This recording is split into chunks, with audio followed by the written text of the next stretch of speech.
Hello, everybody, and welcome to Arsenal X, Boss Rush's Xbox podcast.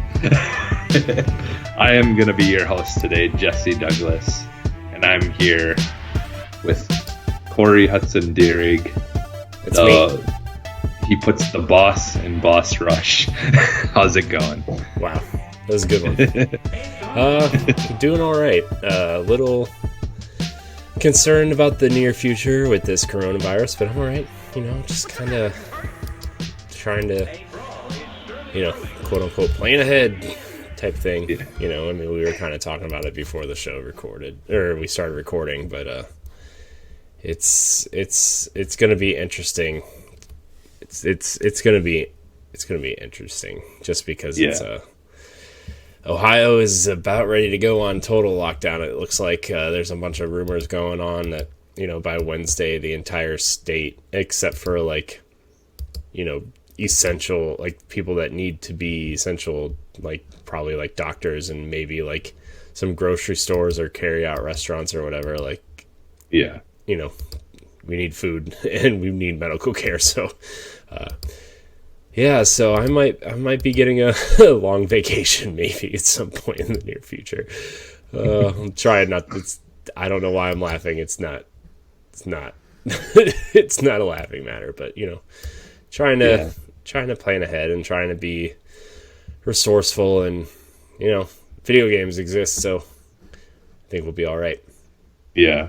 Well, and this couldn't be a more video game type thing to be causing all these, because there's all the memes and stuff going around of we kind of talked about it last week. I did with Ed or whatever about the whole, the dollar flu thing and Division, where the whole idea of it is the virus is on money and then it's transferred from person to person, and next thing you know that's how the game starts. And it's just, but there's been some things that have come out more recently that have kind of just been interesting with a lot of people, obviously a lot of people, way more people than normal online playing games because there's nothing much to do, because people are kind of afraid to leave. And Phil Spencer message about about people getting together, and he's glad to see people having games to be able to socialize still in situations where they can't really go out or don't want to go out because of everything that's going on. So Steam had record-breaking concurrence, and it's been nice to see. I played a lot more games than I usually do this weekend, and just trying to keep my mind off all this, man. Work's been really slow, and also might be taking a break from that and everything. So I've been yesterday we didn't record Boss Rush because schedules, and I think everybody just needed a refocus and a retooling, and it's the next couple of weeks or months are going to be tough on everyone, and hopefully we can kind of provide podcasts and shows to give people an hour and a half of relief, and I know a lot of people listen to a lot of different podcasts, but if we're all really going on lockdown at some point, like Italy is, right? I think having a lot of entertainment is good for everybody, and just to keep our minds off of it. And I know a lot of people are going to be in some financial troubles and some there's going to be hard times ahead, and I just hope that we can at least be part of giving people a couple hours or so of their day to keep their minds off of stuff, because it's going to be rough, and unless you are older and have kind of not planned for this, but have savings and have able to survive. I was telling you, my wife and I had a little discussion before we started recording about how long can we survive financially and stuff. people are going to be having those very real discussions, and I think it's going to change the way a lot of people feel about money and how they handle it and how they save it and stuff. And like I said, I just hope we can provide some lighthearted fun for people who are going through a little bit of a tough time the next couple weeks or months or however long this is going to be. So, I know some states have it worse than others. I unfortunately live in a state that's going to probably have it worse than a lot of people for a while. I don't know. I don't know how it is up north for you, Jesse, but I don't. Yeah, I don't. I know we've got some cases here. Yeah. But I haven't, like, they haven't really made any kind of like big deal about it here. I mean, I think they're acting, trying to act pretty quickly about things here and just trying to, get ahead of it. And, and now, like I kind of mentioned to you earlier when we started, like at least now, the CDC was kind of pushed into saying and on video or whatever that we, yes, people, if you don't have insurance and you're really really ill, and there is a possibility that you have it, to go in and get tested because it will be paid for, so you don't have to worry about not having insurance or not, or having to pay money to do it or whatever. So that is a good thing to try to get ahead of, things a little bit and put people at ease that they don't have to worry about that one more step, Yeah. But, like for us, it's just so far all it's really gotten to is just, where the schools will be closed for about a month. Well, technically they close it for 3 weeks, but then, spring break starts. So that will be another week or whatever. So it will be, technically it won't be until, next month that kids will go back. But that's, and that's just now, that's for now. I mean, something could happen down the line, but I honestly, I haven't really paid too much. I haven't really had any time lately to pay too much attention to the news, to be honest. I just, like yesterday, I was practically up for 24 hours before I went to bed because I wanted to help. We had to go do some grocery shopping because we just had regular grocery shopping to do. We had put it off for a while, and it was a bad time to put grocery shopping off because everyone was doing it. Yeah. And everything was gone, just like everyone is experiencing, I'm sure. Yeah. It sounds like basically everyone's kind of right now, we're all experiencing, very close to the same thing regardless of where you live. Yeah. My wife went yesterday morning, and we went earlier this week, and my parents went earlier this week to stock up on stuff. And my mom went to the grocery store today, and she sent me pictures of like the bread aisle was totally empty, and the paper products was totally empty, and canned goods and applesauce, like glass canned applesauce is totally empty. Like it's crazy. Yeah. And my wife stocked up on like milk and bread and peanut butter and just like stuff that will last, and we have a bunch of stuff in our freezer, so I mean we're prepared for a lockdown if we have to, but I really hope it doesn't come to that. And like, I mean, I'm more worried about like people in financial situations than I am about actually getting the thing. So well, and because that's the thing. I think we've acted, our country in general has acted, quick enough that that they're not going to stop people from being able to ship things. Like that would have to be an issue in other countries that we would maybe get stuff imported from.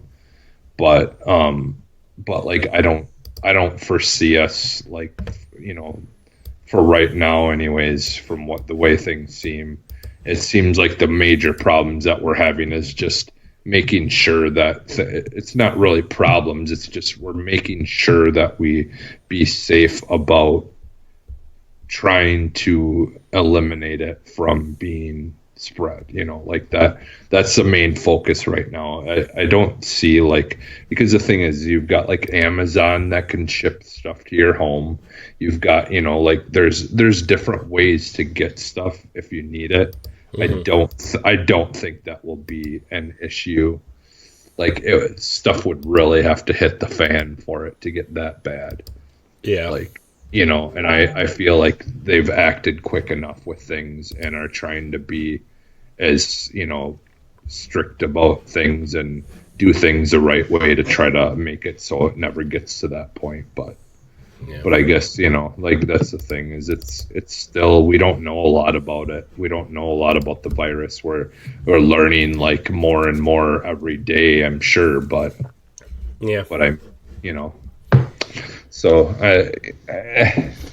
yeah, like that's the thing is you just got to live day to day basically at this point because anything could happen, and it's very possible that, you know, weeks from now it ends up not being as big of a deal because we were able to, you know, stop the spread of it, you know, quite a bit or whatever. So I think that's the thing. We won't really know, you know, what things will be like until at least like a couple of weeks from now, when it will for sure, you know, have a better chance of seeing that it's not spreading or whatever, or how bad it's spreading, or if it's slowed down or whatever. So, but all right. So shall we get to the show and yeah, I just, you know, everybody out there, be safe and be careful and just, you know, do what you can, and you know, we'll be here for your ears. So can't give you any money, but you know, we'll be here for your entertainment, hopefully. And luckily there's a lot of things like if you have Disney Plus, they they added Frozen 2 to it like early, and I think we're actually gonna watch it this week, I think, because our kids is really starting to like pay attention to TV now, and like we were watching some documentary today, and I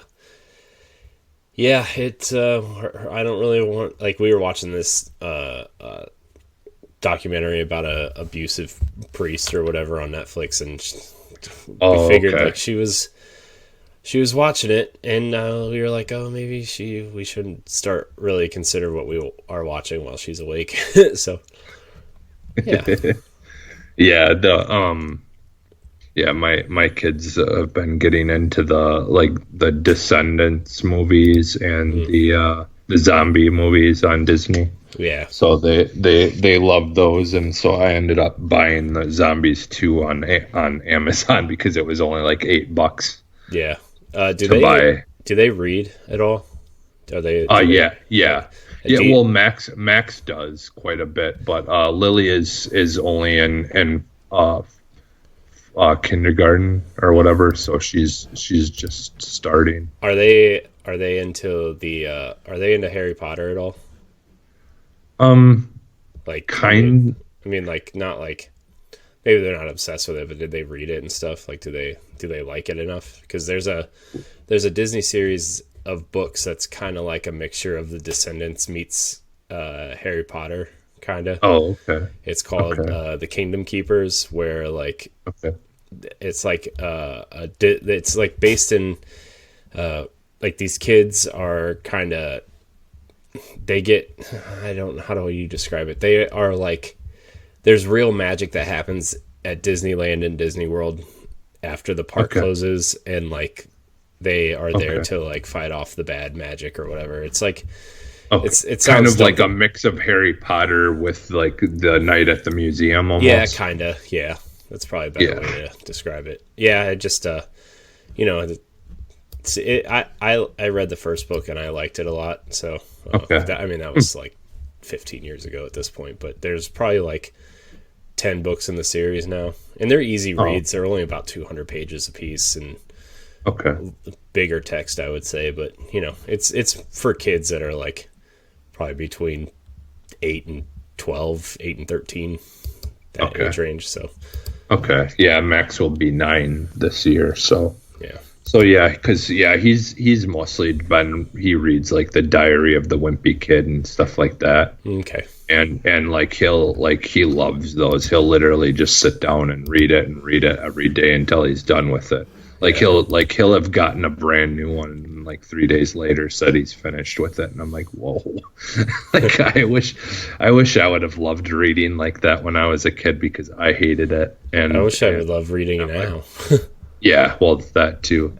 Every time I'm like, man, I wish I was really into reading, and probably if I had some sort of like tablet to read on or something, I would read more. But like, I don't know. The thought about reading like a real book just is like, Yeah, I when I was working at the YMCA third shift, I had got all the Harry Potter books on audiobook. I just listened to every single one of them, which I think each book was like, I don't know, like 20 some hours or something like that. So like I had a long time that it took me to finish them. But the guy who narrated it, he would change his voice for all the different characters, and he's British, so it's actually, I enjoyed listening to it. But all right. So yeah, what's in your arsenal? You've got some things you said that you kind of were playing that you wanted to talk about a little bit? Yeah, I've been playing like a bunch of weird stuff this week. I know Ori came out, but that's like the one game I didn't play this week. I played a lot of Madden, and I played a lot of sports games this week, actually. I played because NBA 2K20 is on Game Pass now, and Madden 20 is on EA Access. So I played a lot of those, and I actually ended up just getting NBA 2K20 on Switch because it was on sale for something stupid, like $8 or something. So I just ended up just getting it to play in bed or whatever. And that's a really good version of the game, by the way. 2K is it? Okay. 2K deserves some credit for the games that they've ported over to Switch so far. They're really good ports. I mean, besides that first wrestling, the NBA 2K games have been really good, and like Civ 6 and whatever else they're porting over has just been really nice to see another bigger third party have a strong presence on Switch. And I know XCOM 2 and BioShock are eventually coming, I think, is the rumor. So but I've been playing Madden on Xbox, and it's I made 2 kids quit, and then I got slaughtered the third game I played online. I'm like, that's about right for Madden. So I played this dude. Like, I heard this kid through his microphone, and I just had a headset on because my kid was asleep, and I didn't have my microphone on. I just had a normal, like, I took the ones that I'm wearing for podcasting out just to hear stuff. This kid could have been more than like 10 years old, and he picked the Ravens and would just like chuck the ball or try to run with it every time. And I mean, I know what I'm doing because I know how to play games against people that just do that. And like it was like halfway through the third quarter, and I was up like 40-0, and he just offered me a friendly quit, and I'm like, no, I'm not taking a friendly quit. It's 40-0.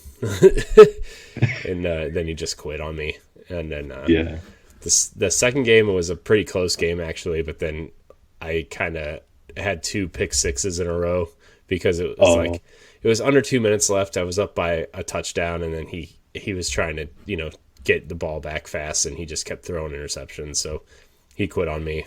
So and then the third game I played, mid third quarter, it was 28-7. And I was just getting nowhere, so I just conceded the game because I'm like, I'm not coming back. I'm not coming back from this. So I just gave him the win. I didn't even offer a friendly quit. I just good game, dude. You won. uh, so, uh, but I've also been playing The Witcher 3, which is I've played for about 4 or 5 hours, and I'm just now getting to the first major quest line, which is, you know, murder the Griffin at the beginning of the game, because I'm roaming the world, and every time there's like a red dot to kill something, I kill it. Every time there's like exclamation mark or a question mark, I stop to see what it is, and it's a quest. And dude, this game's gonna take me like 500 hours to beat. It's so big. I'm not even kidding. Yeah. It's so big. So Yeah. I've been playing it on the Switch, though. Okay. I can't believe they got this game running on the Switch as well as it runs. Like, there are some things that you can tell they're just like, okay, well, the character models have to be the best, obviously, like the main characters. So, like, Ciri and Geralt and you know, some of the main characters look great. Like, they look great. The draw distance, they have stuff where you can toggle the options of like, how well do you want the draw distance to be, and how do you want, like, you know, blurry until you get close or whatever. Like, they have all these graphical options now that was in the last patch, and it's really nice. The ground texture just is not, it looks like, you know how sometimes when you are playing an Xbox game and you load into an area and the ground texture, like before the real texture's popped in, it's just like a colored texture. It kind of looks like an N64 texture. Like, that's kind of how the ground looks, but like, yeah, unless you're like right on top of it. And like, you know, they've made some concessions, but I'm surprised. I can't believe how like well it runs and how good it looks for a Switch game. It does have that thing though, when it starts raining, everybody just looks like they're made of melting plastic. You know, they have that shine to them, and like, it's you know, it's something that you have to look over just to play the game on Switch, but it's a great version of the game. I'm really enjoying it. So it's you know, no doubt it's still looks better than, you know, like what it would have had to look like if they were to try to make it to work on like the Vita or something like that. Oh yeah, no, it looks great. Like, I mean, it looks great on the Switch. Like, it looks like it kind of looks like the 360 version of The Witcher 2. Like, it looks good. I mean, you know, it's one of the best looking games on Switch that's not a Nintendo game by far. You know, I know. Yeah. Wolfenstein and Doom, it looks better than those games, I would say.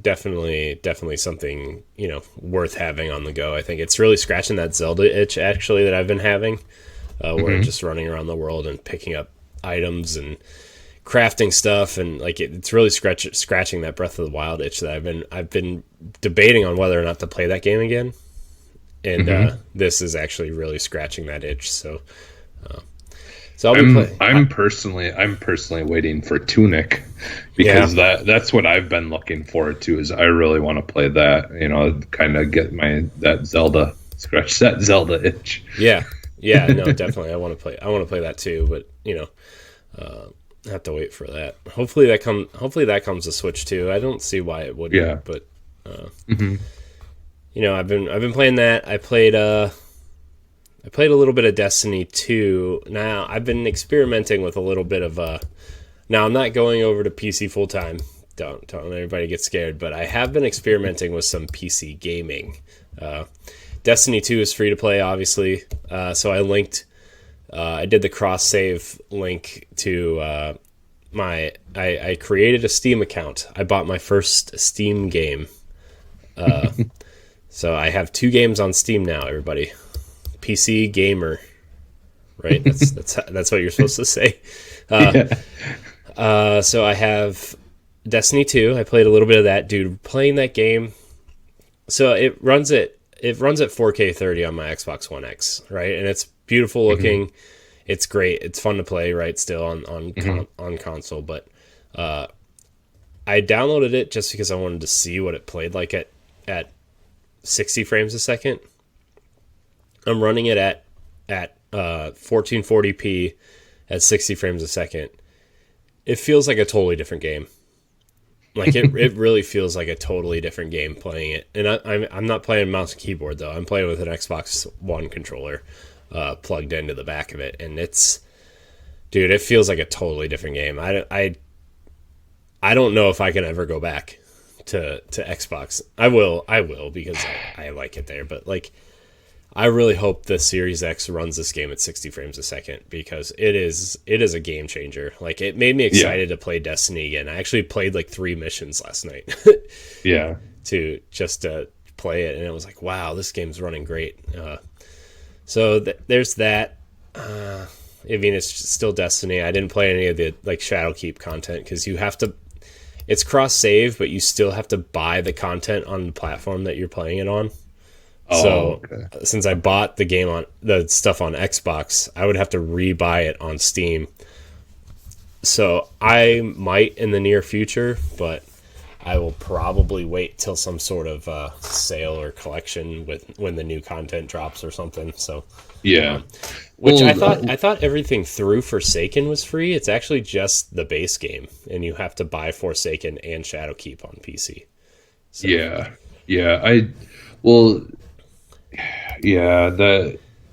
That would be a game that I would like to see, like, do the whole buy it one place and have it everywhere kind of thing. Yeah, I mean, I think it will be. At least it'll recognize that you bought it on Xbox One, and you'll be able to play it on Series X. So hopefully, I mean, I would like to see it where you could play it on PC as well, like if you've already bought it through Xbox. But, yeah, I mean, the thing is Destiny is not available in the Microsoft Store. Yeah, on PC. I had looked because true. I would rather buy, like, I looked for Planet Coaster there too, which is the game I really want to talk about. Like, I was looking for games in there because I know at some point they're just going to be like, the Microsoft Store is the Microsoft Store. If you buy it in there, you'll have it on Xbox and PC, right? And so I went in there and looked for it. It's not there, so I had to download Steam. And I also have been playing a little game called Planet Coaster, which is the spiritual successor to Roller Coaster Tycoon. It actually started out as Roller Coaster Tycoon 5. Okay. And but they were, like, Roller Coaster Tycoon is owned by Atari, the license, and Atari was trying to make them do a bunch of different things that they didn't want to do. So they split out on their own and made Planet Coaster. And I played for 2 hours last night, and I barely scratched the surface. I'm really struggling with this camera positioning thing, though. Like, the way the camera works in the game is really strange. Like, I still don't understand how to, like, raise the camera up and down and pan it around. I only know how to zoom in and out and, like, circle the camera around where you're looking. They have a tutorial YouTube page where you can go in and, like, they'll teach you how to do a bunch of stuff in the sandbox mode, which is probably what I'm going to do probably this week. Just mess around with that. But that's a really awesome sim game. Like, I want to play through the career mode because you unlock stuff through the career mode too, and it teaches it. I mean, the career mode is basically a giant tutorial also, but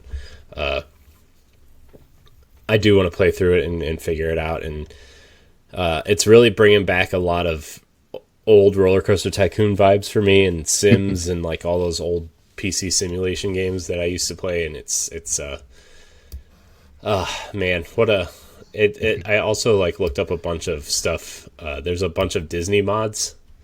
And I actually, nice. Like, some people have, like, rebuilt all of Disney World in Planet Coaster, and I've been, like, walking through it virtually. Yeah, it's nice. It's crazy. So, Jesse, also there's a Ghostbusters DLC pack and a Back to the Future DLC pack. Nice. Which costs they cost $15 a piece, and you can make Back to the Future and Ghostbusters attractions and characters to, like, walk around your park. So nice. Yeah. Because with it coming here eventually to console, with PS4 and Xbox, it's definitely one of those games that I'm thinking about picking up. Yeah. When it does come out, just because, like, I just remember, I used to play a lot of those type of games when I was younger, and, like, when I did a lot of stuff on PC, like I like during that time, I loved like those kind of games and The Sims and like I played a lot of Command and Conquer and stuff like that when I around that same time. So yeah, that would be a game that I would be interested in, and I really liked their release trailer, the console release trailer. It was kind of fun. So, Yeah, it looked fun too. So yeah, I'm excited for it to come to Xbox because I think honestly, because like it doesn't support controller support. It doesn't have controller support, okay. and like I'm trying to look for like some sort of way to if there's like someone who mapped a controller to the buttons where like I can just swing the right stick around to turn the camera and pan up and down, because like it's really hard to figure out, like when you don't play with mouse and keyboard, it's really hard to play with mouse and keyboard, and I had to get my old mouse out to like even try to play it, because like I mean my Mac mouse is like, I mean, it's one button, and like each side does something different. And when you're in Windows, one side's right click and one side's left click, obviously. But like, there's no roller button, like roller ball. Yeah, and like the roller ball is the zoom in and out function of the of the camera. Oh, okay. So like, it's been really hard to adapt to that. But I think I'm going to stream it this week to figure it out. Okay. And you know, maybe try to build something. So I built this really crazy roller coaster last night, and it was like, I made it, I think it said something like 400 and something feet tall. And it was like one of those roller coasters where you sit and your feet dangle. Oh, okay. And then I made the drop 90 degrees straight down, and it was going like 170 miles an hour. And then it said, like it completed its run, but it said, your roller coaster exceeds the recommended G-force limits. People will not ride your ride. I was like, oh, well, whatever. Oh, I thought you were gonna say it gave a death toll of how many people didn't survive it. I was like, well, it was still fun to figure it out, I guess. So, but yeah, it's cool. I can't wait to see how they do it on console, because I will definitely play it on Xbox when it comes out. And it seems like there's going to be cross save between the PC and the console version, so that'll be nice to work on a park and then transfer it over to PC to edit it and whatever. But because I do want to, like, it's one of those games that I feel like if I wasn't podcasting or doing anything, it would be a game that I would spend the next year and a half playing. And there's also they also have a zoo simulator game called Planet Zoo, which is essentially the same thing but just as a zoo. So but yeah, that's pretty much what I've been playing. Planet Coaster though is I can't believe I haven't even tried to play this before now.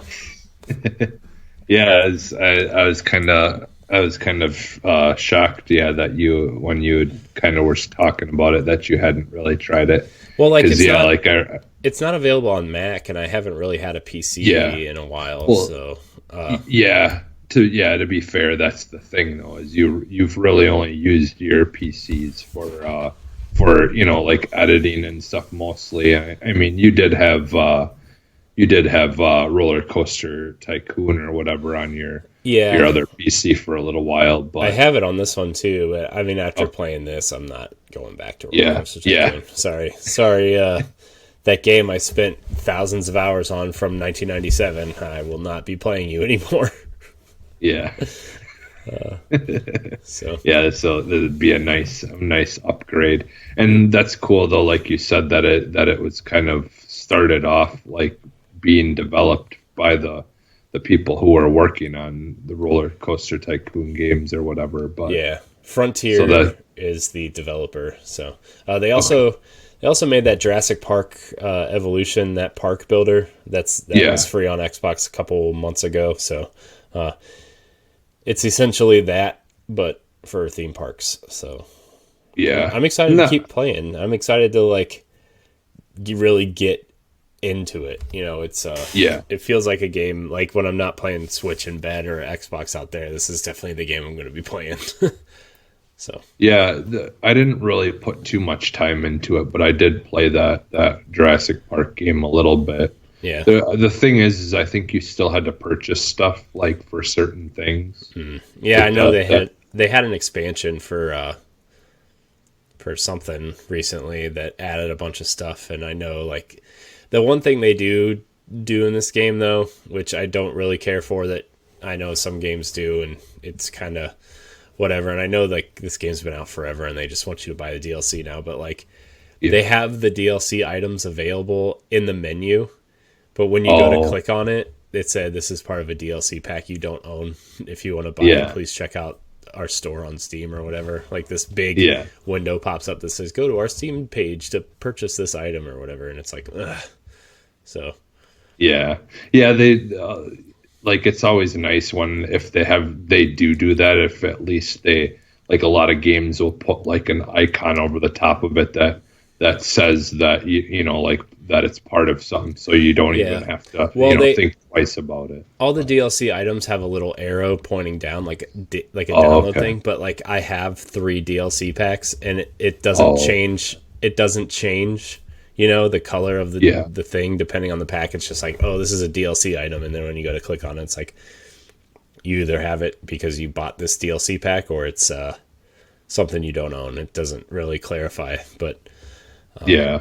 Yeah, it's too bad they don't just put like a thumbnail of the expansion pack over the top of it or something, so you know like yeah. what it, or just like even have it Well, like like you said, they could color code it. Well, like it would be nice if like the Frontier pack, if it was from that pack, you know, you would it would be like a little cowboy hat, or the spooky Hmm. pack would be like a little ghost, or you know what I mean? Hmm. Like that would be Yeah. it would be better to do that, but you know, Yeah. that's really the only thing I had to complain about while I was playing last night. You just got to Hmm. remember if you bought the pack that that's a part of or not. So, Yeah, and like you said though, I feel like that's probably a more typical thing that people who would play on PC a lot are probably used to. yeah. Things like that, you know, that they usually try to streamline things more for console to make it a little bit more accessible. Yeah. But yeah, so for like, is that it for you then? Yeah, Pretty it's much. yeah, sorry, it was a lot. It was No. kind of like an ed length list, you know, where there's like 47 things on the list. Well, But to be fair though, it's been a little while since you've really talked about what you've been playing and well, stuff. it's been a while since I played anything really to that Yeah, extent, yeah, honestly. And yeah. I mean, you know, hopefully well, not hopefully, but realistically, it looks like I might be playing a lot more than I should be anyway. So, oh man, I'm sorry. There's just weird stuff trending on Twitter, and I don't like it. Yeah. Well, for me, I did play a little bit of Ori 2 or Ori and the Will of the Wisp. Um, I I do feel like it feels better than the first one. Like I only played a little bit of the first one. I put it like maybe 4 or 5 hours, I think, or something like that into the first one. I was really bad at it. But I don't know. Like for me, like I didn't really care for the movement and stuff in the first one. Like it felt a little too floaty, almost like the when you have the zero gravity turned on and the Mario Mario Maker or whatever. It kind of felt a little too floaty and it felt like at times like when you try to make corrections, it would make you go way too far, like to one side. But if you tried to make a correction back the other way, it didn't always feel like it was doing it properly. I don't know. I didn't really care for the movement too much in the first one, and but like so far, in this one, I feel like it feels better, like movement and stuff. Now, mind you, I haven't really unlocked much of anything for. I think I've only unlocked the dash. Yeah, I've unlocked the dash in Ori 2, and that's pretty much all I've gotten unlocked. Um, it's I'm like I said, I'm enjoying it more than the first one, but I haven't put a whole lot of time into it, so I probably will go back to it because, like I said, like unlike the first one, I'm actually enjoying it quite a bit more. Yeah, it'll kind of suck that I don't really know a whole lot about the first game as far as the story stuff goes. I kind of know a little bit. I know that like something to do with the owl in the first one is like the main, bad guy or something like that. And that kind of leads into why the owl's in this first one or the second one. But so yeah, I probably will just maybe go online and like look up like spoilers for the first one and just kind of get caught up on the story, and then just play the second one if if I continue to enjoy it like I am right now. And just do it that way, because honestly, I don't really want to put in the time if I'm not going to enjoy it. I'm not going to put the time into it because that time can go to a bunch of other things that I could enjoy playing. So I've got so many games in my backlog yet that I've just had a hard time trying to figure out what I want to play next, because every once in a while I'll be like, well, I'm kind of in the mood to play this. Maybe I should do this now, but I haven't quite figured what I want to do yet. But so yeah, I played that, and I'll probably talk about that more once I actually get into it. Decent enough that I actually have something more big to talk about, I guess, or whatever. So yeah, I'll download it this week and play a little bit so we can have a discussion about it, because I know it's like the first kind of major Xbox release of the year. So yeah, I mean, I know the Bleeding Edge last beta is this weekend too. So maybe I'll play those this week. So yeah, hopefully I don't have a lot to talk about of those, but I'm sorry. I'm just so worried about this whole work thing, this work situation.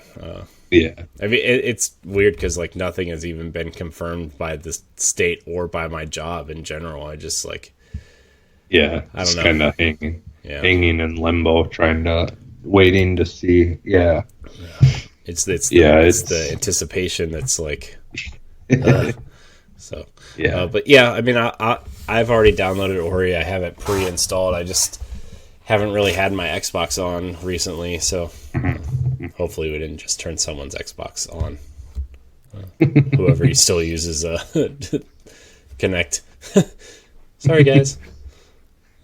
Yeah, I played a little bit of that, but like the game that I've mostly really been playing quite a bit lately is Modern Warfare, obviously. Yeah, how's the new Battle Royale mode? It's actually pretty good. Like there's a lot of rough edges on some things. I wouldn't say it's like as rough as like PUBG's were or anything like that, but the vehicles run really poorly and stuff in the game. In specifically in the Battle Royale mode, they work fine in the regular game, in regular multiplayer, but they've just kind of got some little issues with the way things like that, some certain things work. But otherwise the game type is really fun, and they've like I just love like the things that they've kind of added to it to kind of make it kind of unique in its own way. Like I love the whole gulag thing where you if you fight 1v1 and whoever wins gets to go back into the match.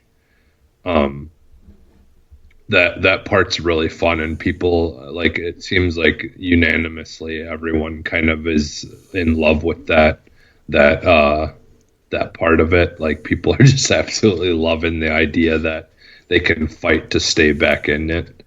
And I do like that they kind of put some of the they put some of the kill streaks and stuff in it that you can kind of buy with money, and I had some pretty good games where I like just like because I've been lately just going in solo because they don't have like solo modes or duels or any of that stuff yet.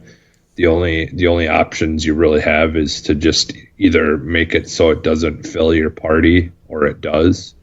And so I've just been going in solo, and I've gotten a couple of matches where I got lucky where I like wiped two entire groups of three by myself. And just like there's this one guy that because when you kill someone on the opposite team, just like in regular multiplayer, you can hear them talk for a moment. And I seen this guy jumping along on the ground, and I called in an airstrike right where he was, and he had no idea that it was happening. And so all of a sudden, next thing you know, it pops up that I got a kill from the airstrike or whatever, and all I hear is "What the hell?" I just started laughing because it caught him so off guard. Yeah, Like he had no idea what was going on, and I was laughing, and then yeah, so like I've had some good calls with some kill streaks, using them just right at the right time where like wipe out like almost the whole team because they're like running around outside doing something. And I'll like what you can do is you can go like up on really high towers and stuff like that, and then you like the one ground strike or whatever where it's just a whole bunch of planes fly by and machine gun the ground where you mark. Mm-hmm. And so you can just go up in like a tower, and then to activate that you pull out binoculars, and then you see like this kind of little icon that's moving that kind of shows you where you're kind of looking, where you would call it into exactly. So it lets you know, so you can just go up as high as you want and just like look around for just try to find people running around looting or whatever, and just call it in like from way far away, and them be like completely like don't know that anything's going on. So there's fun things like that.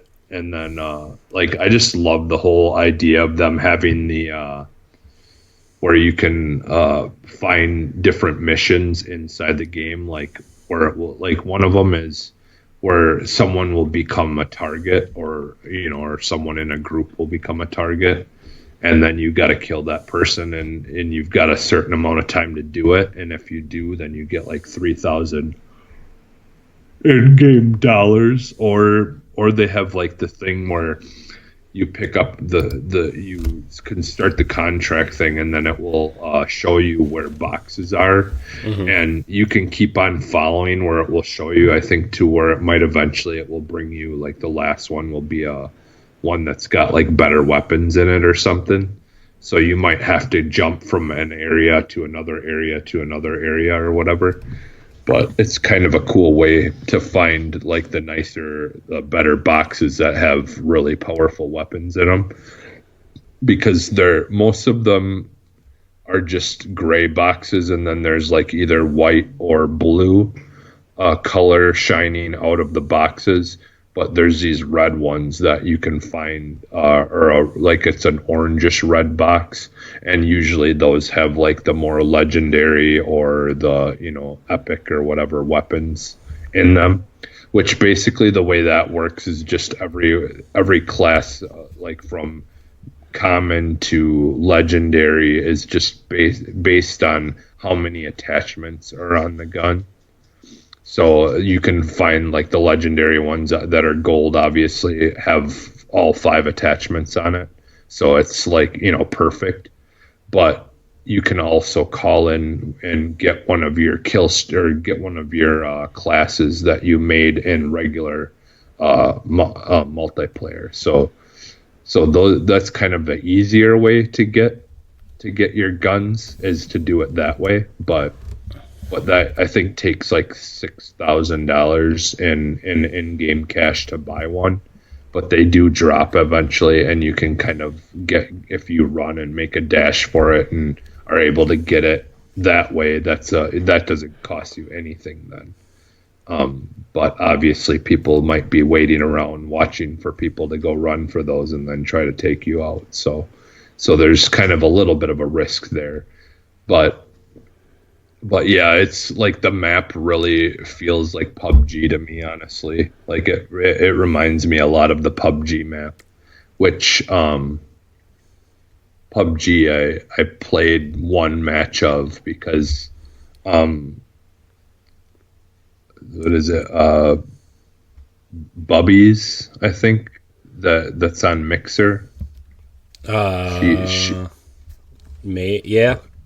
Yeah, well, she had messaged, or she had posted on that Mixer community page that we're on or whatever. Yeah. And she had posted about PUBG, and and I had mentioned something, or she posted about the new Modern Warfare, that she was enjoying it, the Battle Royale mode, and that she wasn't, that she was still playing PUBG or something like that. And then I had just kind of messaged something in there, and I found out that if you switch your control type to control type B on PUBG, then the control type is exactly like Modern War, or like Call of Duties or Halos or any of those, where really? when you push to look down sight, you do it automatically, and it's just exactly like. So I went on just so I could switch that over, because I'm like, well, this changes things quite a bit. Now I might actually enjoy going back. Yeah, I kind of want to go back to PUBG now, because like the most annoying thing was like hitting the trigger twice to zoom in, and like just like it was like almost like those other games, but then there was like 2 or 3 little things that were just different enough to make you like mess up in the heat of the moment, and like it was just like you know what I mean? It's just kind of like bleh. So maybe we could play that this week or something. Yeah, we definitely need to play though Warzone, because man, that game is so fun. Yeah, I'm reformatting my Xbox to download only games that I feel like we're gonna play together, or maybe like a couple single player games here or there, just because like I have like something like 170 games downloaded on my hard drive or whatever, for between Game Pass and games that I own and EA Access and demos and betas and stuff. I'm just like, I don't need all this, dude. Let me just like reformat this. Let me download like Destiny and Halo and Warzone, and probably like I want to limit my hard drive to like maybe like 30 or 40 games at max.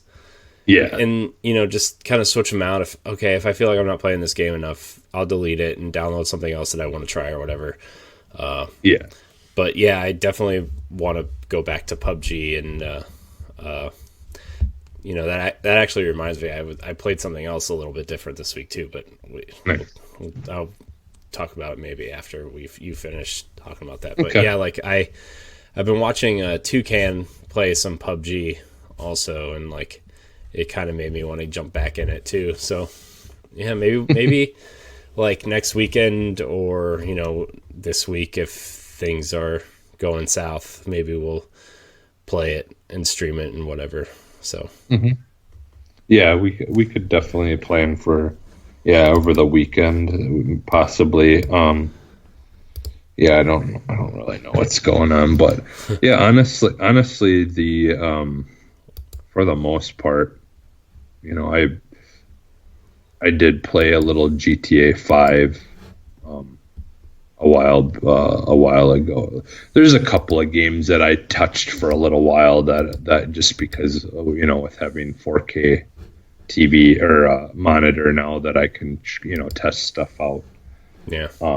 But yeah, like, because after going and seeing games in 4K, it is amazing, dude, how bad you should do 1080p looks. I know what you should do, honestly, is like just once, and you don't have to leave it like this, but just once, turn your settings on your Xbox to 120 hertz, and play it? I can't because the screen doesn't. I don't think the screen supports that. It only is 60. Oh, okay. Well, Yeah. sorry. I was going to tell yeah. you.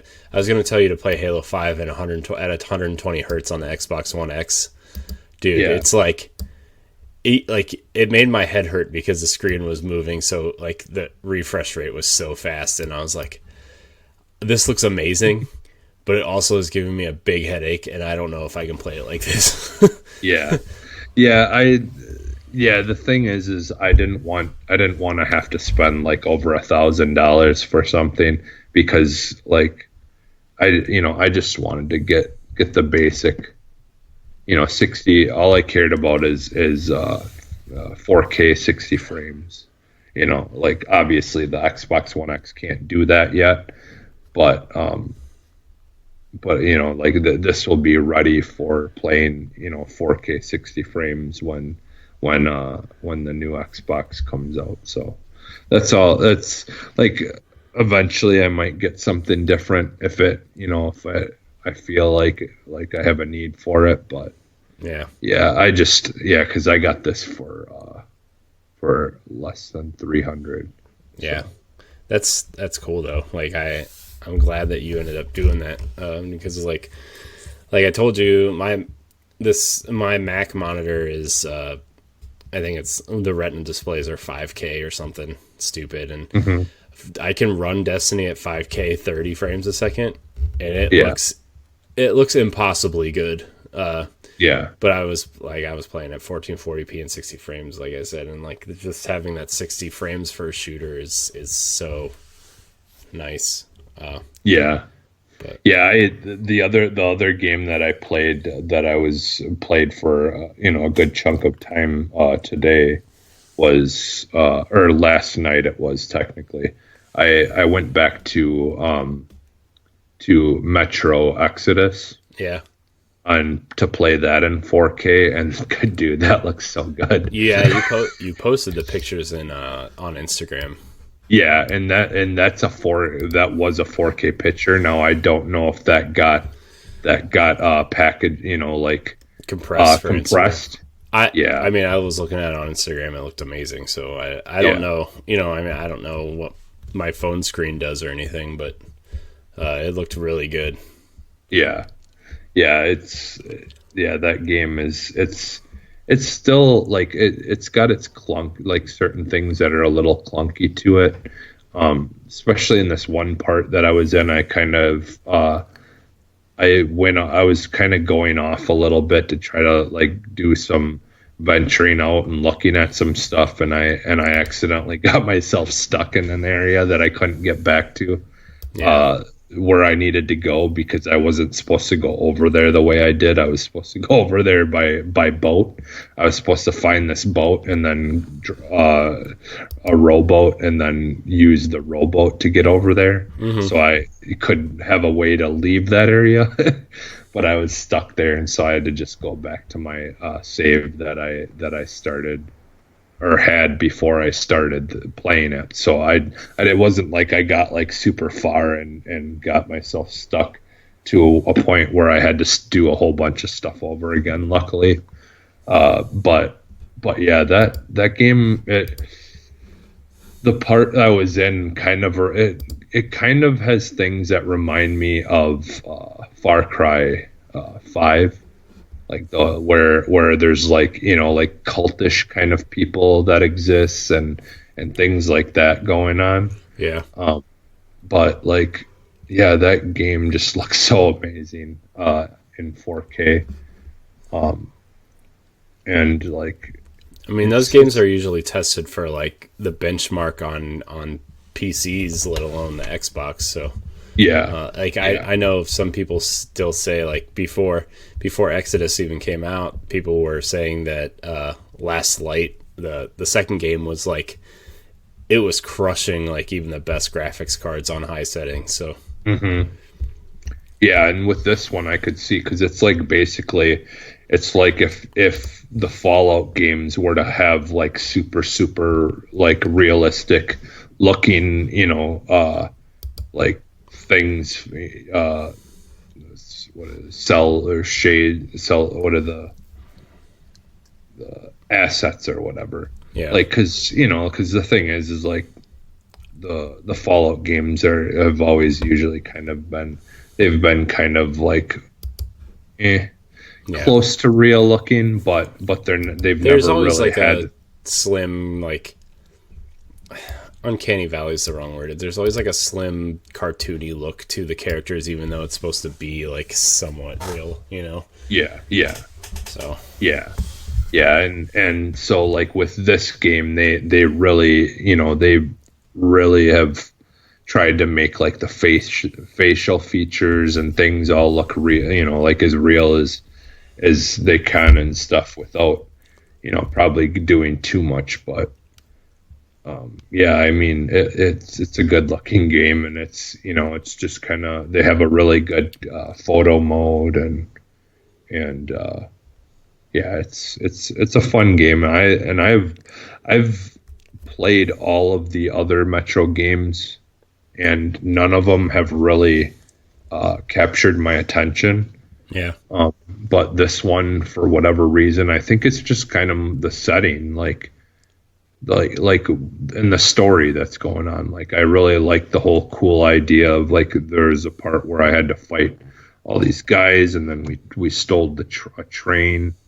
And then we, hop on the train and then took off, and then that kind of led to where I'm at right now, where we're kind of like just a bunch of us that are kind of outlaws that are on this train, and kind of, there's like a group of guys with us, and like they each have their kind of, like, one's good at doing stuff with weapons and things like that. So. Yeah. It's, like, I'm enjoying it so far, and this kind of was the boost I needed to kind of go back to it, to have another, experience of what it looks like, in 4K and stuff like that. And I think maybe I will this will be my game I finish from my backlog. Just stick to this game and try to finish it, because it's interesting enough, and I'm enjoying it, and that's just something that I didn't have really with the last two. They just didn't do it for me. Yeah. Found them really, really boring, really quick. So yeah, that's pretty much it for me. Yeah. The other game I forgot to say that I played was Battlefront 2. So I've been seeing a lot of people playing it on Twitter, and I wanted to. I don't know, after getting home from Disney and seeing the Star Wars stuff, I jumped back into Fallen Order, like, just for a couple minutes, and then I realized that I had Battlefront, and I was like, oh, maybe I should just jump into this and play it. And it was really fun. Like, I just just jumping in and playing some multiplayer matches. Nothing like interesting to say. I just was playing and just checking it out. It's a good time. It's a really fun game. All that controversy and stuff. I ended up getting it on a sale, and I played a little bit of it when it, like, kind of, I don't know, I think like a couple months after it came out, it dropped to like $15 at some point, and I bought it and never, like, really played it. And then I played it. I jumped it a couple times since then, but, like, I don't know. I played it this week and it was fun. So yeah, I played it a little bit. The one day with Max, because that's basically the only game Max plays now. Yeah, it's either that or Fortnite. Sometimes he plays, which Fortnite right now, if you you go on there, Corey, you could probably win a match of that by yourself. Sweet. It's just all, like, really young kids playing it. Like, I honestly think everyone is playing either Battlefront right now or playing something else, because I think a lot of people are playing last month. I think a lot of people are jumping into Call of Duty, or Apex is really kind of still the top. Yeah. I think the top, and I know a lot of people have kind of moved back into the PUBG range too, because they've got a new patch out, and I know the Xbox version has been updated, and, like, it's better graphically and better, FPS, and so I think a lot of people I feel like Fortnite is like game that people jump onto to try out Battle Royale, and then they kind of like see what else is out there after they play Fortnite. So I'm seeing a lot of like Apex and Warzone stuff, like people playing those. So yeah, and PUBG, like you said, PUBG I'm still seeing a lot of too. Yeah, but I mean, yeah, it's, which is fine because Max has gotten a whole bunch of wins already in Fortnite, so like it's good for that. It's good for people, to just kind of be able to jump in and have that opportunity to play it and not be going up against a whole bunch of people who are just like way too good at it that you don't even enjoy it, for him anyways. So yeah, but so yeah, that's basically what I've been playing. And all right, so we'll get into the arson news. The first thing that we have to talk about is so this is kind of for PC, but it's still and it's exciting because with the Master Chief Collection doing so well and it really being like one of the most amazing collections of games I think that exists, especially now. Period. Like with all the work they've done onto it and adding reach and like the whatever their version of the Battle Pass, I think it's just called a Season Pass, but like they're adding a bunch of stuff to it that even wasn't in the original games too. So it's fun to see and watch, and like I'm really hoping they take this direction with Halo Infinite too. With like the kind of seasonal thing and adding fun designs to the weapons and like skins and armor sets, and because I think they could really do something cool because they have infinite possibilities for armor sets, whether it's just like a skin color or paint job or whatever, to like doing something really crazy like they could team Anthem. up. Yeah. So. I think because I honestly I've said it before, I love almost everything about Anthem except for there's just the certain things that they could have more of, but I really like their setup thing for how you change the body, the each parts and stuff of your character, because Halo has done that in the past where you can was it 5 when they started doing where you could change each individual part or piece of your body and make up, they had it where or was it 4? I think it was 4, where they where each armor piece you could change to be something different and like a different color or whatever. Yeah, I think it was 4. Okay. Yeah, because they've got that whole what I was gonna say is they've kind of got that whole system. Yeah, that they've kind of done already. So I wish I could remember. I don't really remember because they changed the way armor works in the Master Chief Collection for the games than they did on the original releases. So I'm trying to remember the 360 version of 4. You could change your shoulders, your arms, your chest, your legs, and your helmet. Yeah. So and they could all be different parts. They could all be different pieces, and I think they could all be different colors. But like I said, the Master Chief Collection, it's been so long since I played the 360 versions because once the Master Chief Collection came out, it was like, well, I don't really need to play the 360 version anymore. Yeah.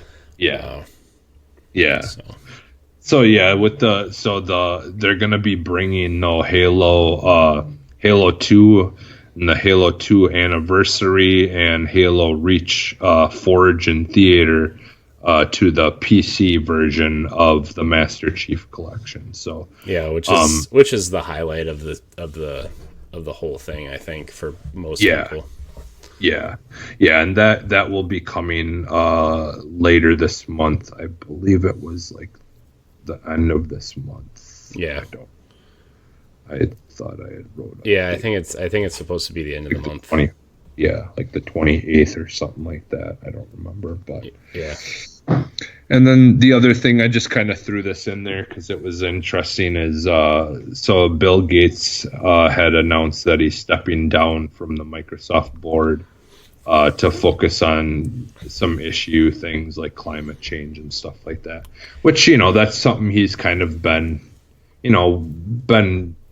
dedicating a lot of his time to, things like that, or trying to get, like safe and ways for people to, have drinking water and things like that in other countries that don't have it as nice as we do, where we can just turn a faucet on and, have safe water to drink. So, like, I think that's been his life goal, for the past quite a few years now. And now he just kind of is like, yeah, I think Microsoft will be fine without me, out me there, and he can maybe, that gives him more time to dedicate to those kind of things that he's really loved to do for quite some time now. So, yeah. So it's honestly, I'm I didn't even know he was still with Microsoft. To be honest with you, I thought he's been doing this whole, kind of environmental thing for a long time. Like I know he's been doing that, but I thought he already was done with Microsoft, to be honest with you. He had stepped down, from being like a bigger part, but then he just kind of stayed on like the board of just like like someone who occasionally would come in and kind of talk about things a little bit, go over stuff. Yeah. Company or business wise, but I don't think he really had played a real big part. I think it was just he was kind of always there to just be part of the conversations that they were having. But because he was mostly had been working on a lot of that stuff, and like I know they have those commercials that they showed where like Microsoft was working on those the computer like automated like sprinkler systems and stuff like that in places to try to deal with not using too much or not enough of like water for crops and things like that. Yeah. So there's he's kind of a lot of things like that are going on that Microsoft had kind of had their name on and were technically a part of. But I think he just wants to kind of go and do things now like that by himself without having to worry then about what things Microsoft, which is like I said, it's a bummer that he'll be leaving, but I'm sure he'll still have some form of relationship with the people at Microsoft. So I'm sure he's still going to be a heavy influence on that company at some point. Yeah. Well, even if he probably just donates his money and stuff for things, but not that they really need that Microsoft needs it. Yeah. But they could after the next couple of weeks. Well, I don't know. They have enough money that I don't know if they. I don't know. And then the next thing that I had come across is you had mentioned playing The Witcher 3. Well, it says 5 years old, and The Witcher 3 looks better than ever with its impressive new texture mod. Yeah, it's like you see those realistic Grand Theft Auto mods that like go on. Yeah. Like it looks better than that, to be honest with you. It's crazy how good it looks, dude. Yeah. I wonder how beefy of a PC you need to run that, but it looks incredible. I would not know, but that was just another one of those little tidbit things that was like, I haven't got, because I didn't get a chance to really look at any of the pictures of it. But I was just like, it's just cool that that kind of community and the things that exist like that. That is one thing that's cool about the PC world is having mods and things like that you can kind of have fun with. Because like I remember back in the day playing I think it was we did it for Unreal Tournament, or yeah, I think it was one of those games back in the day that I used to play, the first person shooters. There was just so many character skin mods that you could download and basically turn your character into whatever, existing character that you wanted. Yeah. Like everything from like the Alien movies, and or like Predator, or like there's just basically whatever you thought you could think of. There was someone had made a skin for it that you could put over your character. Yeah. This is another story that I was really I'm kind of excited for. Control is getting a big expansion in March 26th. So this is from a Eurogamer article. They said Remedy will be delving deep into the oldest house and unearthing more of its superb paranormal shooter Control's meticulously archived mysteries. When the first game's two previous announced expansions, I don't know why it says it that way, but yeah, this will be called the Foundation, and yeah, so it will be coming March 26th.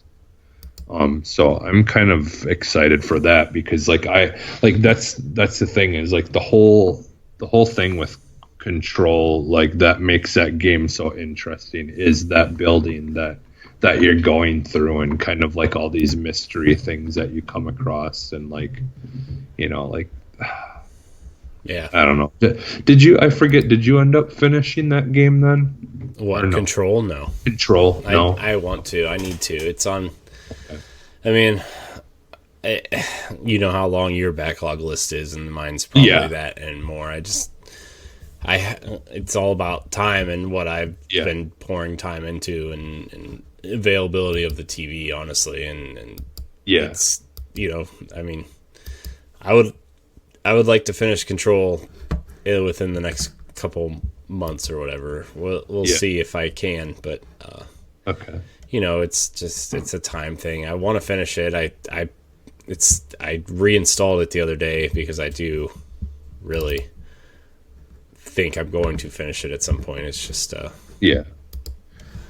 and I know like you were having a hard time like kind of staying interested in it, and I'm guessing it was probably around the same time that it wasn't that I wasn't interested in the game, but it was like it did kind of feel like there was a lot of like running from one area to the other, and like what you were doing didn't really seem like, it just seemed like filler almost, like just trying to stretch it out. But after a while, like once you start getting closer and closer to the end, it feels like everything just starts really ramping up, and things start moving way faster. And more things kind of that are interesting start really ramping up. Like there's one particular part in towards the end of the game that was really fun, but since you didn't finish it out, I won't say much of it, because it would kind of be almost a spoiler thing. But yeah, I just, that game with all the characters, the objects of power stuff is just so interesting and fun. But so yeah, that'll be awesome to kind of have some more content to go through for that game. So I probably will go back to that then as well. So, and then this was another thing. It's just kind of a little thing, but so Call of Duty Warzone had an exploit that people found where with a certain, like if you were to get so like the way it works with Warzone is you can't really get perks unless you buy one of your classes that you make for regular multiplayer. So those are the only ways that you can really get perks available for your character. So like that's like like Ghost and Cold Blooded and things like that, where you can't be seen by UAVs and all that. And so apparently there's one of the perks was somehow being used in a way that you could keep on reviving yourself or teammates each other when you're inside of the gas ring. And so people were doing that. They would just stay in the gas and just keep on reviving each other because it was unlimited. And so then the game would end and they would end up winning because the people that were left weren't able to find where these other people were. And so they would just, you could just stay in the gas and just keep on reviving each other and until the game was over and just win. So, because basically either if the last person left was only one person, there would be no one there to revive them or whatever. And you would have to have the certain perk or whatever available anyways in order to be able to do it or something like that. Yeah. So, Infinity Ward had sent a tweet and they said, we're rolling out a playlist update across all platforms that fixes an exploit where players could counter the gas ring while in Battle Royale. So it had already been fixed, but it's just kind of funny that like those are the kinds of things where I'm sure developers are like, son of a but it's good, at the same time, it's a good thing that there are people that push games like that to try to find those exploits so then they can get rid of them. Yeah, I remember there was it's a different type of thing, but there was a weapon in Destiny where the weapon in it was a Prometheus lens, I think, which is like it's like a trace rifle or it's like a beam rifle actually, and you in PvE it would function normally, right? But in PvP it somehow the damage that this thing dealt was it was something like 100 dealt 100 times the damage that it should have dealt, and would kill people almost instantly. So they had to cancel the big multiplayer I think Iron Banner was supposed to be that week, and they had to cancel Iron Banner, but they're like, Iron Banner's coming next week. Enjoy this weapon this week because next week we're gonna hot fix it. And they actually provided challenges around this weapon to make it fun for a week, before they patched it. But it was hilarious how much damage this weapon. If you shot someone in the foot, they would die once. It was hilarious. It's the death ray. Yeah. That's cool. Yeah, that's always really fun when that stuff happens. Yeah, because I like it. I like it when companies embrace the bug, like Destiny did for a week, and be like, we messed up, but have fun for a week. And it was kind of like in Destiny 1 how Galahorn was so overpowered. It was the rocket launcher with homing missiles, and if it was. People wouldn't let you raid unless you had Galahorn because it was so powerful, right? And it was just kind of okay, sure. So, I've kind of wanted to go. I've kind of want to get into watching some of the videos of I forget who. I want to say it was someone on Giant Bomb or something talked about these people who do.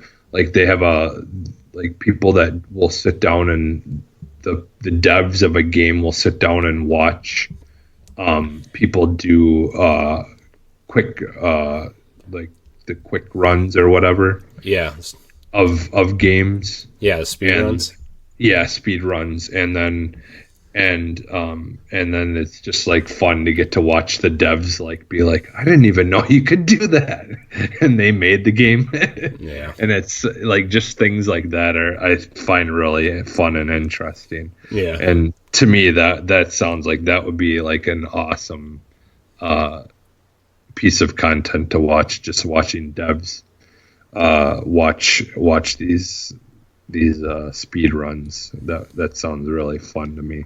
So I might have to do that eventually.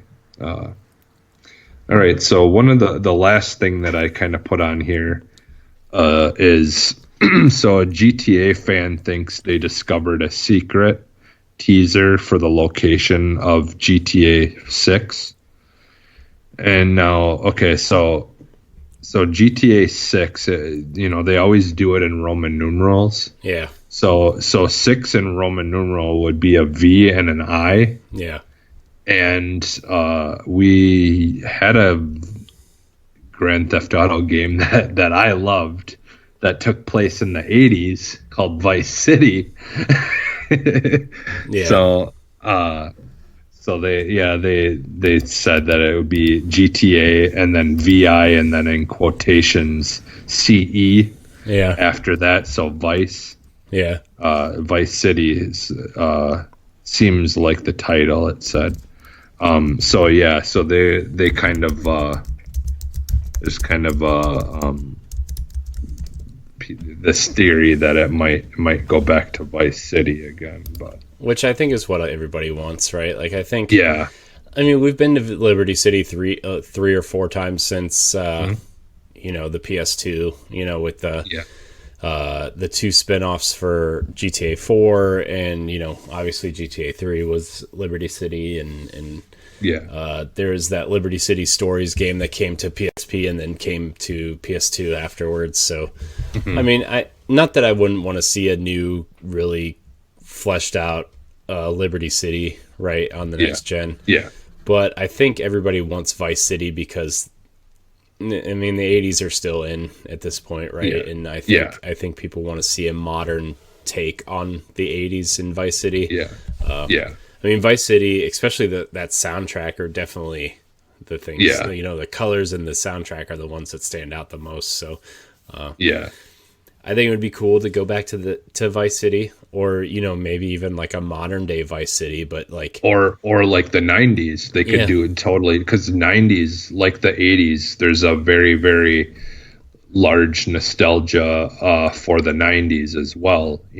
Yeah. And there's a lot of things that they could make fun of during the 90s that, because that's always part of their games is really those spoofs on things, and so there's a lot of good things that they could spoof from the 90s as well, and kind of, poke fun at, and kind of, the nostalgia of things. So because I think that would be, honestly, I think that would be the way to go, is do a 90s thing, because again, like the music in the 90s is, like the 80s, there's a very big, group of people who just absolutely love 90s music. So yeah, I mean, I would definitely like to see that, and they think it's cool, and they could do some interesting things like with islands, or even like just that culture down there. I think would be really interesting to explore, and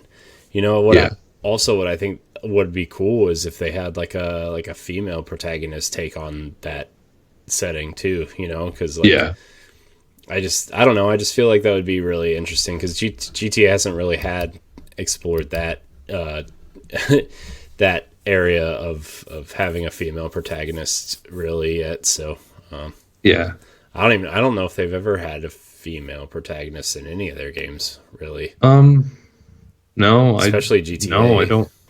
No, they really haven't. Yeah. So I mean, I think that would be cool. I think it would be just the way that they could do certain things. How they always come up with clever ways of telling stories and stuff. I think that I think the jokes that they could run with a woman protagonist, especially in the 90s, could be something really interesting, and how they, how a woman in that area, in that time period, deals with it would be really interesting to tell a story in. So, which that's a perfect segue into our Talking Next topic of the week. That's what I did it. That's why I did it. Yeah. I had found this article that it was on the Xbox Wire, I believe I found it through, that on March 17th at 11:35 a.m. to 12:15 p.m. What is that? PT, I forget. Pacific, yeah, Pacific time. Duh. So Xbox will be hosting and streaming a special panel focused on the importance of inclusivity and design and game designs. So yeah, they're gonna kind of have where they talk to different devs, and focus on the trying to be like more inclusive, and I'm guessing they're gonna kind of talk to them and ask them, what are some ways that maybe they have or ways that they think like people could be more inclusive, in games. And so I thought that was kind of would be a good topic to bring up. And my question was what is a good way that games can be inclusive, or what are some things you would like to see get a spotlight on in games that it isn't as represented, or isn't represented enough. I always enjoy playing. I don't know why, like whenever I play a game and I can play as a woman, I always do, it's not like I like to look at sexy ladies while I'm playing games type thing. I just always do. I think it's more interesting to play from a different perspective, and I'm sure this talk, I'm sure Bonnie Ross is going to be a big part of it. The studio head at 343, and I'm sure you can name a few others that'll be there in terms of that. But I think that would be really interesting to have more. That's why I thought Gears 5 was really interesting, is they actually took it away from Marcus and JD and really focused more on Kate, and I thought that, not that the story was interesting because she was a woman, but it was more interesting because you saw the game from her perspective and how she dealt with it, and I think that's important. So I would like to see more games take that approach of the new Tomb Raider games I love a lot. Horizon Zero Dawn, which is coming to PC in this summer. I hope everybody who does their Xbox gaming takes a look at her on PC, takes a look at Horizon, because I think it is definitely in the top 5 games this generation for me, in terms of just playing the game. So I really hope people take a look at that. But Tomb Raider, Mass Effect, I played as FemShep and female writer when I played Andromeda. I think having that, and also Control, I think that's one of the reasons I want to go back to it too, is I really like Jesse as a character. So, not that I don't want this to come off weird, but I do think we need to explore more than just the female aspect, right? Just female aspect. I think, I don't see a lot of, Black protagonists that you play as, right? Or let people of color, there's not a lot of, Asian people that you can play as. There's not a lot of Latino characters that you play as. So I would really like to see that aspect, and see how that plays out. I think Mafia 3 is the one game this gen that really stands out, of having a protagonist that has to deal with his race during the game, and I don't need it to be this big race kind of racial kind of story. I just think seeing it from that perspective would be neat as a straight white man who got enough of that since games existed, right? I think it'd be interesting to play more games that where you're not playing as that, It doesn't have to be historically accurate or anything.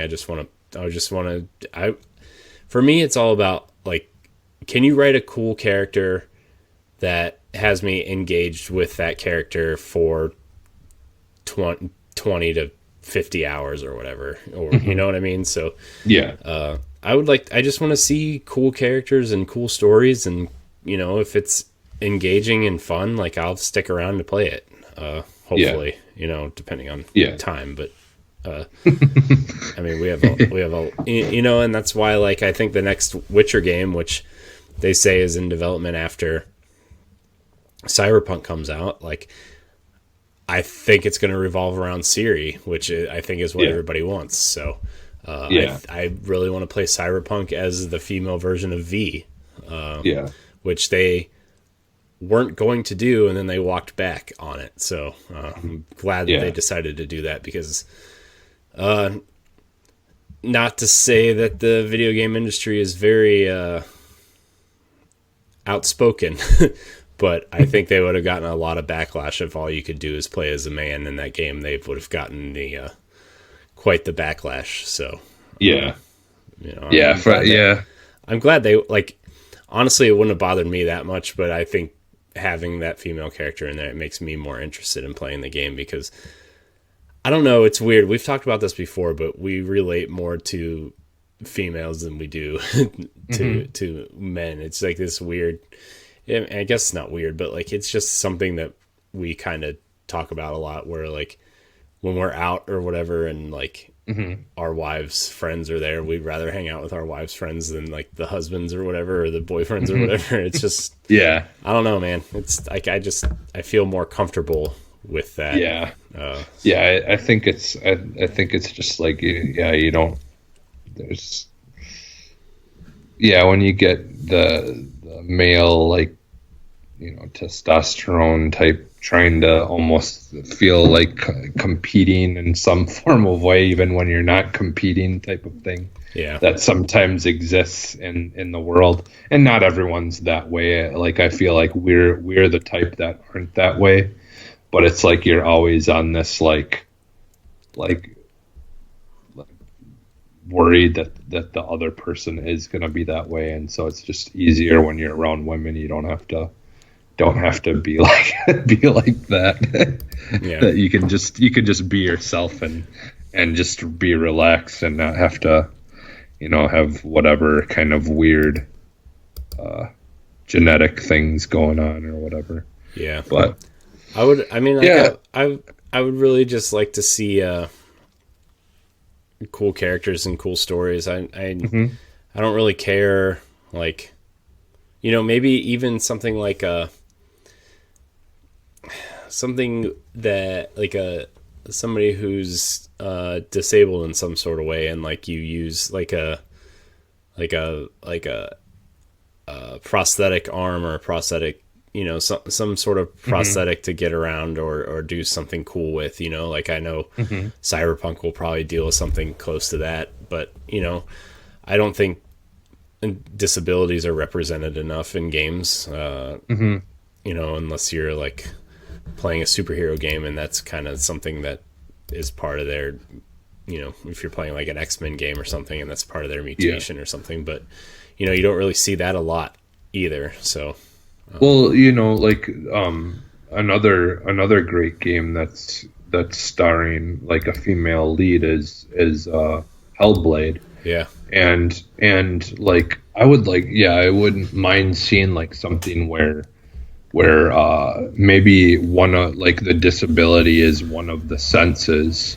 And so they've got to, like, you've got to use your other senses while playing the game to kind of make up for that loss of one sense. Like, they could do things kind of like, in Hellblade, they did when it was pitch black and all you could use is your hearing.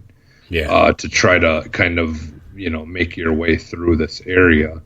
Like, I could see them doing a game, like a full entire game like that, like some kind of puzzle game where you're like having to try to solve things without there being, very little visual, and like, it would be completely different. Like, it wouldn't, it wouldn't be, there really hasn't been, like you said, anything that really focuses on something so, like fully like that. Like you get little hints of things here and there, but that would kind of be something interesting, is to find like a way to do a game something like that. Like for me, so like this has kind of been something I've been interested in, like basically since I was a little kid.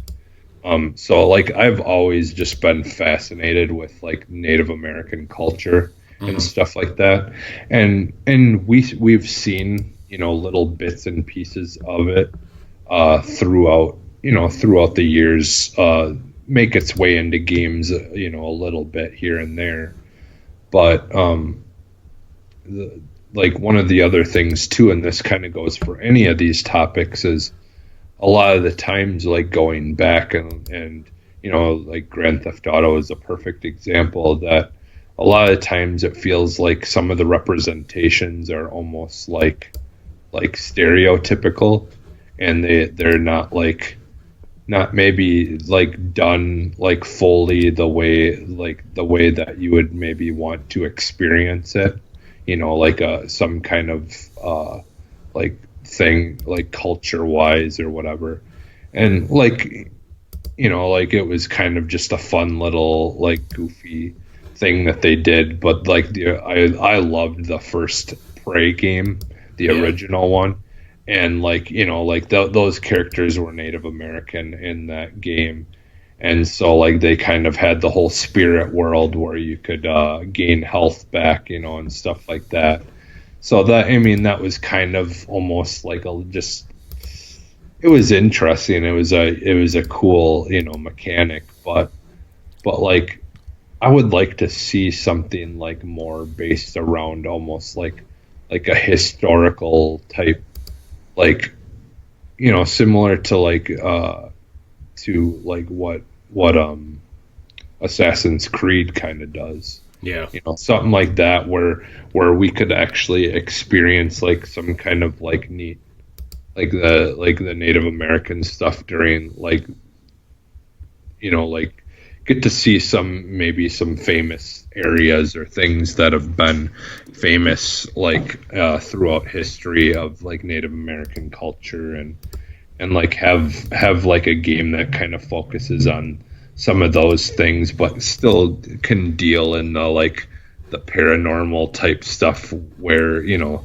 where you could kind of live out like some of the, you know, like to make it more gamey, like to have like fun things that you can do and stuff.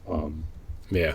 So they could still do that kind of stuff, but it's kind of like, I guess honestly more like it would be like Assassin's Creed type kind of game where you could, like, you know, like play as like a soldier type, you know, character, or, you know, because I feel like during those times there would be a lot of like things that they could pull interest from the culture and the history, to make, you know, part of the gameplay, and to build like a cool story, or to, you know, build a cool open world, or, you know, things like that. Because like even like they have the Primal, Far Cry Primal is kind of like it would be similar to that, but more of like during, you know, later on, because Primal kind of takes place like a long time ago, Right. like when caveman, you know, like more in the caveman era. So I would like to almost see something like along those kinds of lines, but more, you know, during the history of the Native American culture. And it would just be cool to kind of get to see like the United States, like before it was the United States, Right. You know, like, because that part would be cool of it too, like to actually have like stuff where you're getting to see like actual, where monuments, like things that we have now may be now, but they wouldn't be there or whatever. Yeah. Just, you know, like there's things like that that I think could be really cool about games like that, about being, you know, having different cultural things, and like before the time that we live in, So you not only would you be playing a game and enjoying it and having fun, but you'd also be kind of learning from learning history almost at the same time. Again, like kind of, because obviously there's a little bit of a difference in the Assassin's Creed games. There's things going on that obviously weren't the way that like whatever. Yeah. But you're still getting to see things that you've heard about, but you may never have seen, or that are part of history and things like that. Yeah. So I would just like to see more games like that where they base the gameplay in like actual history, and like where you can actually learn and gain some knowledge of things while having fun and experiencing a fun game. I think would be cool, and to kind of bring in those cultures that maybe not a lot of people like really get to see enough stuff about, or unfortunately a lot of the stuff we may have learned in school was not really 100% the way it happened. Or only one side of the story kind of thing. So. Right. Yeah, like if you were to play like some sort of war game or some sort of military game where like maybe the Americans are the bad guys and you have to figure out like what I mean, like something like some sort of alternate history style. Like I love games that do that, like have like an alternate history. That's why I like Homefront, like not a great game, but it did something really interesting and unique that I thought was really cool. And Spec Ops: The Line, which we played for a pod and play, like I think that's really interesting type of thing, to where like you're dealing with multiple issues there, where like who's really the bad guy, and you're in are you the bad guy, are you fighting, like you're fighting other Americans, is that good, bad, like where's the moral gray area there? So I think it's all really pretty interesting to explore that too.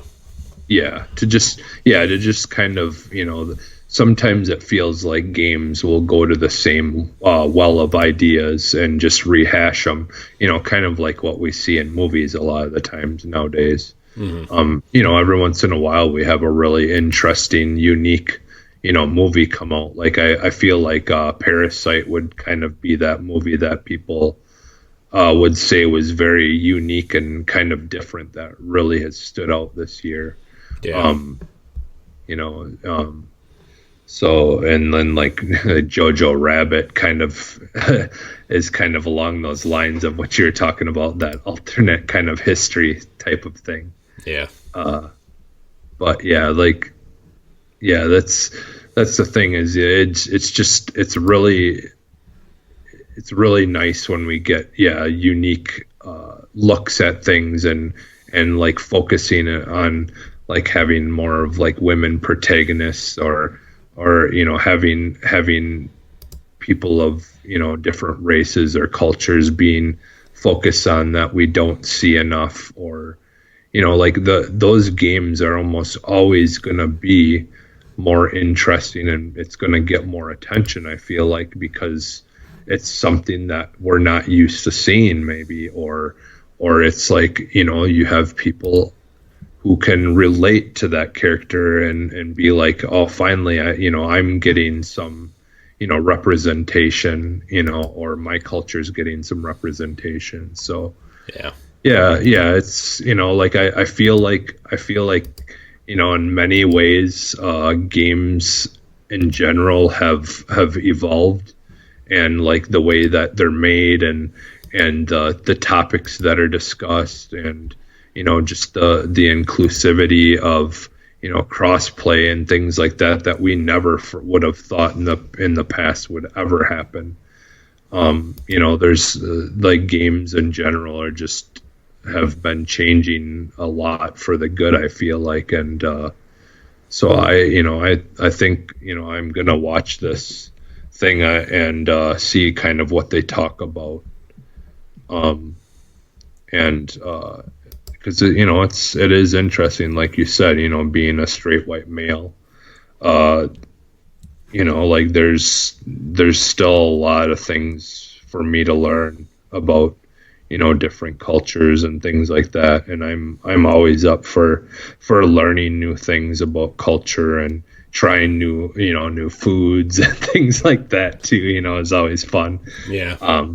So I like. So yeah, again, so it'll be on a Tuesday, March 17th, from 11:35 a.m. to 12:15 p.m. They'll be streaming, I believe, on Mixer, and I think they'll probably have stuff on YouTube and stuff as well. Yeah. But it will be Xbox. It will be the Xbox channel, and they'll be hosting the stream of the panels and stuff. So Yeah, that'd be cool. I wonder who else is going to be involved with that, because I'm really interested to see like how they approach this. I think it's going to be really interesting. Actually, you know what? Here, I'll pull it up right now because I think they do actually mention. Yeah, this was on the Xbox Wire. I think they did. Okay, so Dan Greenawalt, creator director of Forza Racing franchise. Cool. Ellis Baldwin, audio director for Tell Me Why. That's the game where you're playing the character who's struggling with being transgender, right? I believe so. The Life is Strange from the Life is Strange video. Yeah. And then the last one is Dave Evans, studio director of Falling Squirrel.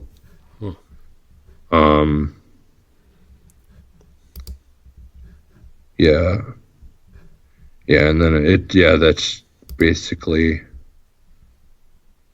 it for that. And then Phil Spencer, they just kind of have a quote from him, where he said, whether you're new to gaming or a diehard esports fan, you are welcome to play and welcome to all the fun and skill building that comes with gaming. And that's just the thing. It's honestly, it doesn't surprise me that Microsoft would do something like this, but at the same time, it's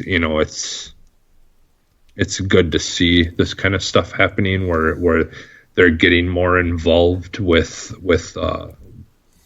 the people playing their games and stuff, and this gives people a chance to really talk about why they do things in certain games, or like give you a better understanding of what the focus in a game is. And like honestly, like I don't know if one exists, but I think that would be one of the coolest podcasts ever, is if every episode was just them like literally letting a developer just talk about, like, go in depth of like what they did and why they did the things that they did in a game.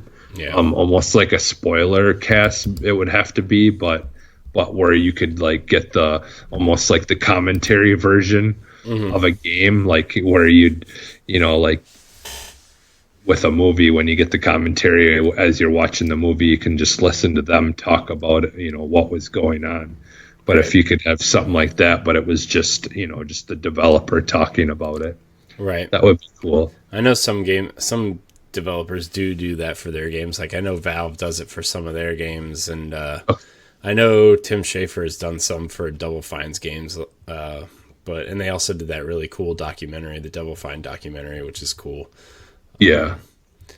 But yeah, I mean, I don't know how that it would have to be some sort of like docu-series, I feel like, instead of like you can't just do like a movie which is like just 90 minutes of somebody talking over the movie, right? Because people play games so differently. But that would be cool to, like, if you talk about like the boss fights in God of War, or how they designed the weapons in Halo or something. Like, how that would be cool to listen to something like, how did you do that? Like, how did you get the sound effects for the weapons in Halo? How did you come up with, like, how do they sound? You know, like they have a dog in the studio doing sound work for one of the new alien races in Halo, right? Like, that was really interesting to see. But like, I want to see, like, what is this dog doing to make sounds, right? Like, are you having him walk on bubble wrap? Like, what are you doing? What are you doing to this dog to make him do these sounds? So yeah, there is a really, really cool thing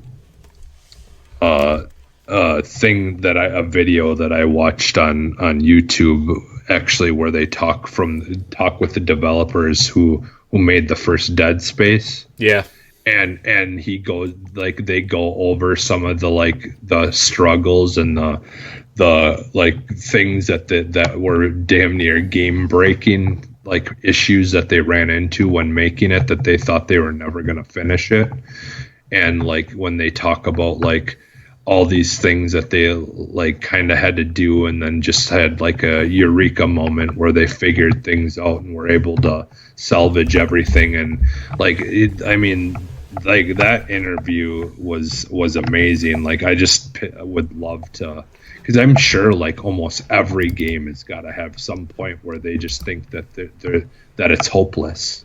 Yeah, I mean, a lot of games, nothing is going the way that they want it to. Like, the big thing with The Last of Us, right, was where, like, they delayed the game, and, like, the game didn't even come together until the last, 6 weeks of proper production, right, before the game shipped. Like, that game was a broken mess until the last 6 weeks of production, and it ended up being obviously one of Sony's crown jewels, right? But I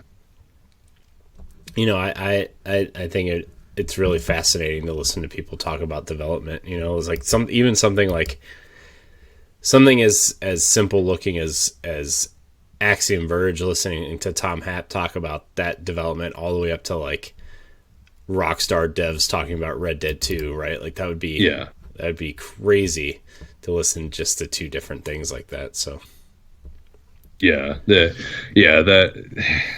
all that stuff is just really interesting. But that's like anything. If you're really interested in something, you like that kind of behind the scenes look at stuff, because you want to know more about it. But all right, so yeah, that basically, I think we'll wrap it up with that. That was a good conversation, and yeah, it's just, I think we'll definitely, the way things are going, I think we'll see, more and more of this kind of inclusivity and stuff like that happening with games, which is a good thing to have. So yeah.